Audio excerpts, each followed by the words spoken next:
আমরা সবাই একসাথে আজকে কোথায় চলে গেলাম তা নিয়ে থাকছে ছোট মিনি ব্লগ। হ্যালো এভরিওয়ান, আসসালামু আলাইকুম। আজকে আমরা চলে গিয়েছিলাম মায়ের বাড়ির সব কাজিনরা একসাথে মিট করতে, এবং আমরা গিয়েছিলাম ক্রাউনে। এবং আমরা বুফে এটা চয়েস করেছিলাম এই কারণে যে সবাই একসাথে বসে দীর্ঘ সময় আড্ডা দেওয়া যাবে, যার যার পছন্দের আইটেম খাওয়া যাবে। তো আমরা প্রায়ই এরকম করি, কিছুদিন পরপরই আমরা সব ভাই বোন কাজিনরা একসাথে হই।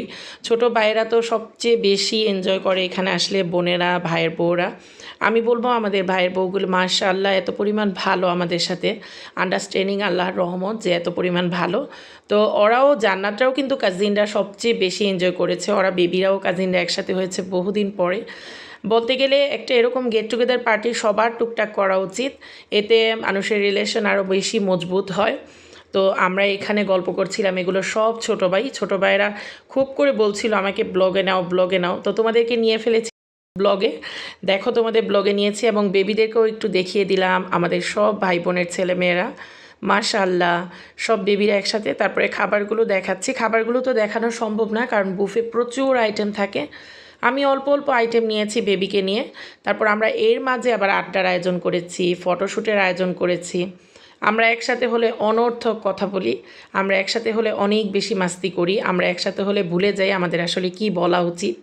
আমরা একসাথে হলে প্রাণবন্ত থাকার চেষ্টা করি এবং ওই মুহূর্তটাকেই উদযাপন করার চেষ্টা করি, কারণ আমাদের মেন ফোকাস থাকে আমরা যেই দিনে একসাথে হব, গেট টুগেদার সবাই একসাথে করব, আমরা সবাই একই বয়সে হয়ে যাব আর একই রকম আড্ডা করব, কোনো মনে খারাপ কিছু আনবো না, এবং শুধু আড্ডা মাস্তি গল্প এগুলোই থাকবে। তো আমরা একটা বিশাল বড় লং টেবিল নিয়ে নিয়েছি, আমরা আমাদের বাচ্চা কাচ্চা সহ এক একটা টেবিল বুক করার পরে প্রায় 45 জনের মতো হয়ে গিয়েছে আমরা, অথচ আমাদের কিন্তু সবাই আসেইনি। আমরা একটু কাজিনরা একসাথে হলাম, গল্প করলাম, বেবিও মজা করলো, আর এই একসাথে হওয়ার মধ্যেই কিন্তু অনেক বেশি আলাপ আলোচনা এবং গভীরতা হয় সম্পর্কের। তো এর মাঝেই ভাবিদের সাথে গল্প করছিলাম। আমরা এক ট্যুরে গিয়ে আরেক ট্যুরের সন্ধান করি সব সময়, মানে এখানে বসেই প্ল্যান হচ্ছে আগামীতে আবার কী ট্যুর দেওয়া যায়, কোথায় যাওয়া যায়। এই যে আমাদের বিআই মশাই, নতুন বিআই যার বিয়ে খেলাম কিছুদিন আগে, ওই ভাইয়ের শালা। তারপর এখানে ছোটো ভাইয়ের সাথে গল্প করলাম, ওই যে আর একটা ছোটো ভাই। আমার মাশাআল্লাহ ভাইগুলো খুবই ভালো এবং আন্তরিক। বাচ্চারা দেখো কি পরিমাণ, মানে টেডি বিয়ার দেখে এবং মিকি মাউস মিনি মাউস ওরা এসেছে এগুলি দেখে খুশি। জান্নাত বেবিও খুশি, কিন্তু ও সামনে যাবে না, ও সামনে যেতে খুবই ভয় পায় ওদের দেখে। দূরে থেকে খুব বেশি এনজয় করেছে জান্নাত, আর বাচ্চারা তো হুড়মুড়িয়ে পড়েছে, এই যে জান্নাতের কাছে নিয়ে এসেছি ও যাবে না। তারপর আমি নিয়ে এসেছি আমার বাচ্চাকে দেখানোর জন্য। তো সব বাচ্চারা মোটামুটি অনেক ফিল করেছে এই দুইটাকে, কারণ বাচ্চাদের তো একটা এই যে আসলে এইসব জিনিসই পছন্দ হয়, ওরা এইসবের প্রতি আকৃষ্ট, বারবার ধরে দেখছে বাইরের ছেলেমেয়ে বোনের ছেলেমেয়েরা। আর এখানে আমরা আবার একটু ড্রিঙ্কস করলাম, খাওয়া দাওয়া করলাম, কথা বললাম। তারপর আমরা এখানে অলরেডি খুব বেশি এনজয় করেছি। আমার লুকটা দেখিয়ে দিচ্ছি, একদম সিম্পল লুকে এসেছিলাম, কিন্তু এসে দেখলাম অনেক পরিমাণ গরম, যেহেতু মানুষও এখানে বেশি ছিল। আমরা অলরেডি 40-45 জনের উপরে ছিলাম। আরও একটা বার্থডে কার যেন অনুষ্ঠান চলছিল, এই যে এই বেবিটার বার্থডের অনুষ্ঠানের এখানেও ওদেরও ইনভাইট করা মেহমান ছিল।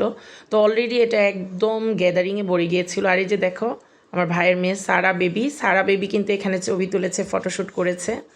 এই যে আরেকটা ভাইয়ের মেয়ে দেখো, মাশাল্লাহ বোনের মেয়ে। এই যে আমার ভাই বোনের মেয়েরা কিন্তু সবাই মাশাল্লাহ খুবই ভালো।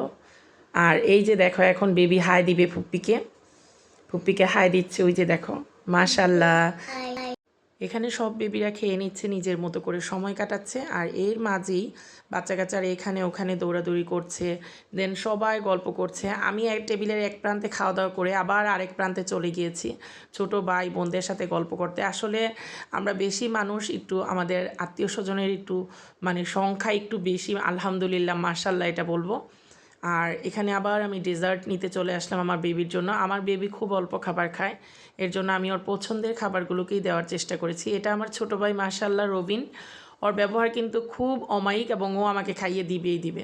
মাশাল্লাহ বলো সবাই আমাদের ভাই বোনের সম্পর্কে যেন নজর না লাগে। আমার ভাইটা কিন্তু খুব বেশি অসাধারণ মনের মানুষ আর অনেক বেশি আন্তরিক। তো আমরা এখানে অনেকক্ষণ আড্ডা দিলাম, অনেক দিন পরে দেখা, তাই খাইয়ে দিল বোনকে।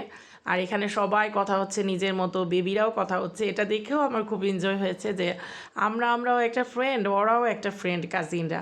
আর তারপরে এভাবেই আমাদের কথা চলছিল। আর এই যে দুই সুন্দরী এখানে বসে গল্প করছে, এর ফাঁকে আমি কিন্তু নববধূর একটু ফটোশ্যুট করে নিলাম, ব্যাস হয়ে গেল। ছোটো ভাইয়ের ওয়াইফ, যার যে কাজিনের বিয়ের ব্লগগুলো আমি দিয়েছিলাম ওই কাজিনেরই এটা ওয়াইফ, যে নতুন বউ দেখেছ, সবাই মাশাল্লাহ বলবে। আর আমরা এখানে এখন বসে খুব আড্ডা করছি কি করা যায়, মানে একটা প্রোগ্রামে এসে আরেকটা প্রোগ্রাম আমরা কবে করব তা নিয়ে আলোচনা হচ্ছিল। বড় ভাইয়া এসেছিল এখানে, বড় বলতে আমাদের ওই বড় ভাইয়াটাই শুধু এসেছিল, আমরা সবাই সেম এজের মানুষই এসেছি। বড় ভাই আসলো, বড় ভাইয়ের সাথে অনেকক্ষণ আলোচনা করলাম তাদের গ্রামের বাড়ি নিয়ে, তারপরে আমাদের নিজেরা কোথায় টোর দেওয়া যায় আরেকটা পারিবারিকভাবে এই আলোচনা। তারপর আমরা সবাই একসাথে মাস্তি করলাম, আড্ডা করলাম, এবং এখানে আমরা ফটোশ্যুট করে নিচ্ছি। সব সুন্দরীরা এখানে অতটা সময় বের করতে পারিনি, কারণ আমার যেহেতু বেবি আছে এখানে সেখানে চলে যায়, তো আমরা একসাথে হলেও আবার একটু পরে ঘুরে বেবিকে দেখে আসতে হয়। আমরা এখন অলরেডি চলে যাব, আমাদের অনুষ্ঠান প্রায় শেষের দিকে। আমরা অনেকক্ষণ এখানে ছিলাম, 1-1.5 ঘন্টার মতো। তারপরে আমরা সবাই একসাথে আবার নেমে বাসায় চলে যাই। বাই বাই, আল্লাহ হাফিজ। সবাই ভালো থেকো, লাইফ অফ আফসানার সাথে থেকো।